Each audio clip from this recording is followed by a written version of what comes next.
Good morning, fellas. Of course.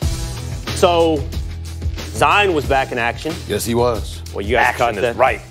Zion Williamson returned to the Duke Blue Devils last night. He returned to the lineup in dominant fashion as well. He was perfect. He didn't miss a shot all night, literally. 13 for 13 from the field, 29 points, 14 rebounds, and 5 steals.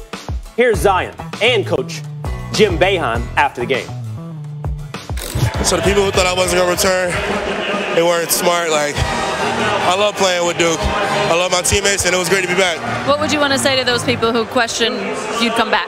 I mean, they are entitled to their own opinion. You know, I appreciate the input, but I can't leave my boys hanging. How's the knee feel? Incredible. I've seen a lot of great players.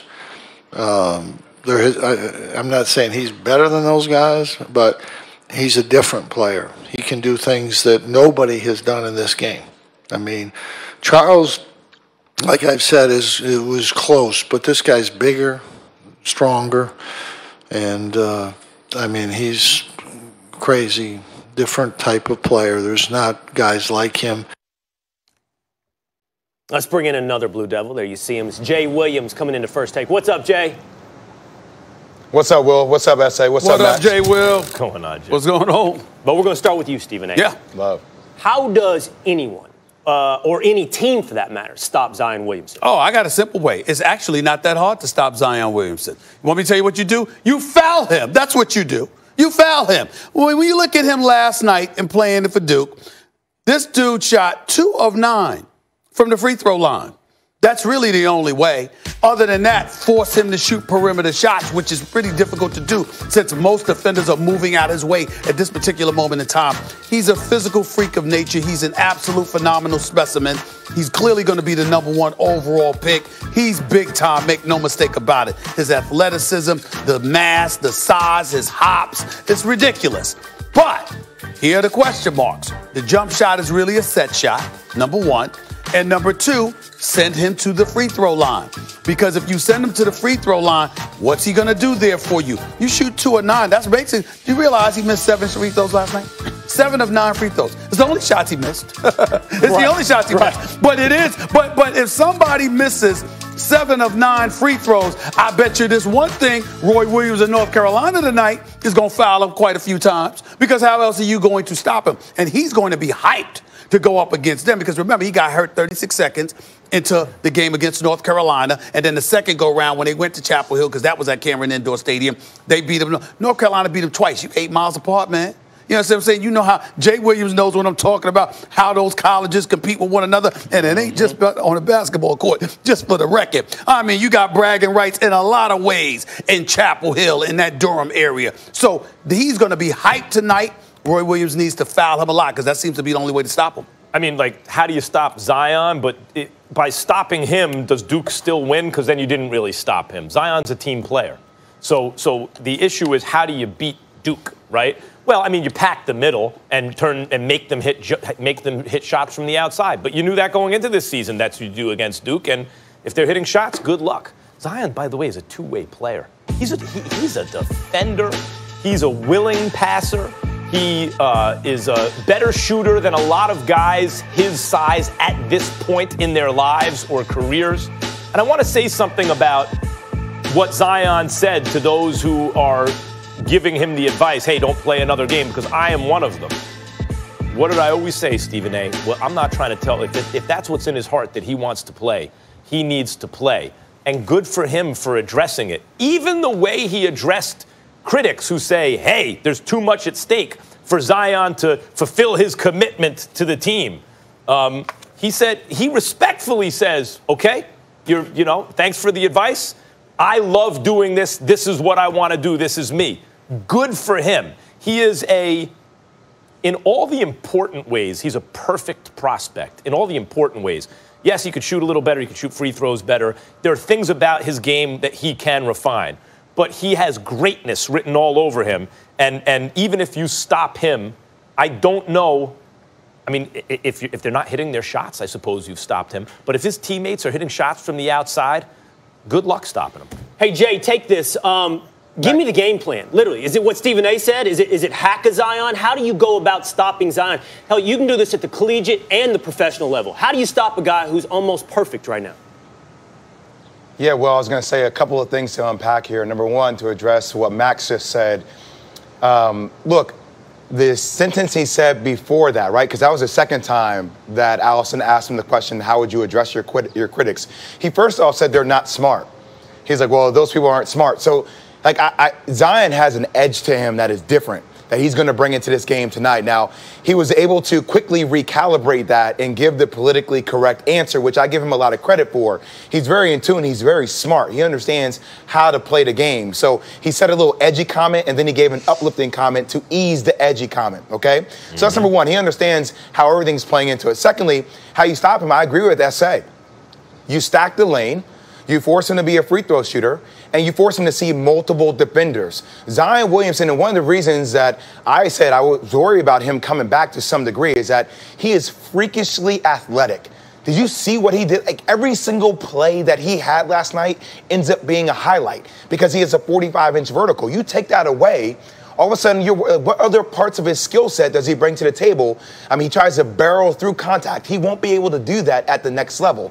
So I still think as far as his skill set, he needs to add a mid-range game. He needs to work on that shot, that free throw shot, that three-point shot, because you get to the next level, Will, Max, SA, like, guys are going to play off him. Guys are going to have that physicality to meet him at the rim. He kind of reminds me of he's what Josh Smith should have been. Now, Josh Smith had a better jump shot back in the day, but he reminds me of that NBA comp. Because when you used to watch Josh Smith, you're like, yo, this dude has all the tools. He just didn't have that. Zion has this, and Zion has that perpetual motion where he just wants to dog you each and every play, which is a skill set that is extremely underappreciated. So I tell you, you got to appreciate this, too.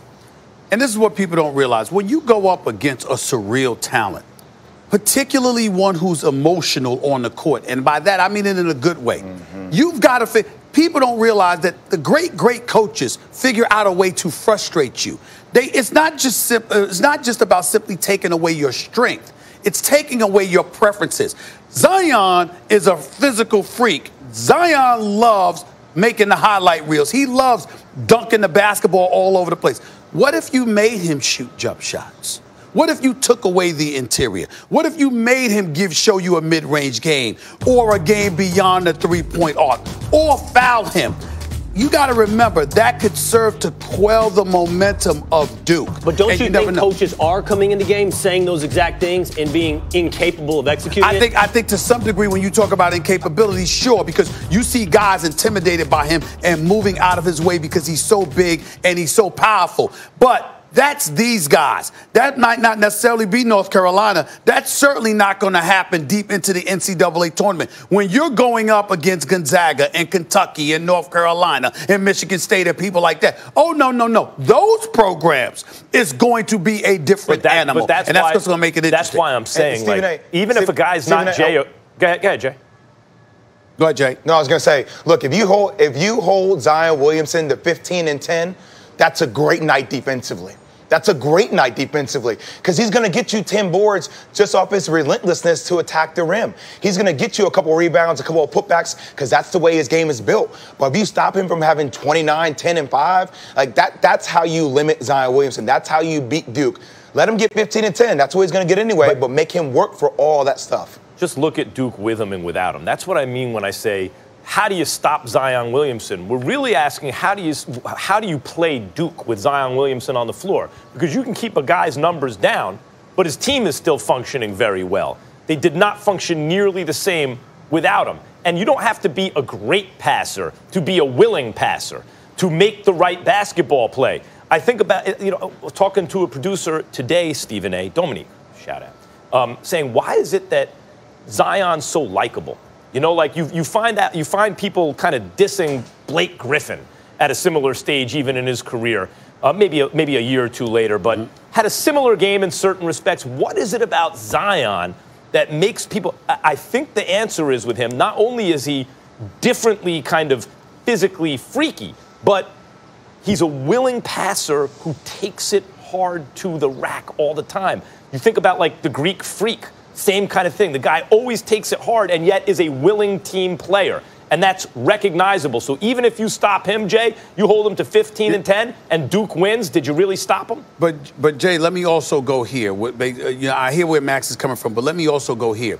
Like I told you, it's about emotion from time to time, and it's about taking away what people want to do because it serves to demoralize them. Why do I say stuff like that? For the running rebels, right? UNLV. Slow them down. It's a problem. Not that they couldn't beat you, but they weren't the same team when they were running. Make them uncomfortable. 40 minutes of hell, Nolan Richardson in Arkansas. Excuse me, if you were able to break their press, all of a sudden they weren't the same team. When you talk about Chris Paul with a Blake Griffin, with a DeAndre Jordan, Hoop City, when they weren't dunking on you all day long, they were a different team. Why? Because the very thing you came to the arena looking for them to deliver was compromised by the opposing team who took that strategy away. Recognizing that they were still elite, recognizing that they could still beat you in other ways, but because they didn't beat you that way, it may take away from their game when it counts. It's almost the equivalent of taking the Golden State Warriors and turning them into a two-point scoring team. Sure, they can score and they want to run all day long,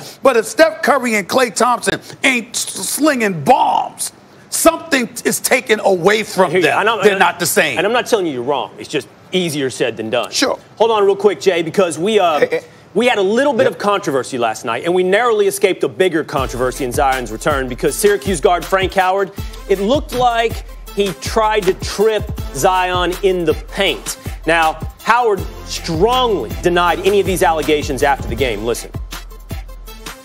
I was just showing the video on the way out here, but, I mean, if you're saying I'm trying to trip him, I don't get it. I saw the play. I realized I tripped him, and I tried to, give him a little hand. At the same time, I'm in the heat of the game with a very tough defender on me. I was trying to get open, get the ball, get the ball out fast. That's all I really remember of the play. I just saw the video really quick, but he's a hell of an athlete, a hell of a player. I have a lot of respect for him. I'm not gonna wait 4 years to get to this stage to start tripping people. Jay, do you think Howard should have been ejected for that play? I do. I'm not saying that Frank Howard is a bad person. He seems like a great kid. I've got a chance to watch him play for multiple years. But, guys, a couple of years ago, I was adamant about the whole Grayson Allen thing from the beginning. From the first moment it started, when it was the Florida State situation, then I watched it propel into the Louisville situation, then the Elon situation. Now, I'm not saying this was as egregious as the Grayson Allen stuff, but I don't think there's room in the game for stuff like this. And I even got a chance to hear what Jim Boeheim said. And he said, this is being manufactured. Look, I gave an analogy earlier. If I walk into a convenience store and I shoplift the convenience store and I walk out and the monitor doesn't see me, the clerk at the front desk doesn't see me, does that mean I didn't steal from the convenience store if I didn't get caught? No, I still did steal from the convenience store. Like, we watched it. It didn't get caught up into commotion of being next to another player. Like, when you want to trip somebody, from guys who hoop and play this game, you put your foot out and you try to trip somebody. You curl your toe and you try to trip somebody. Now, if your momentum is taking you one way,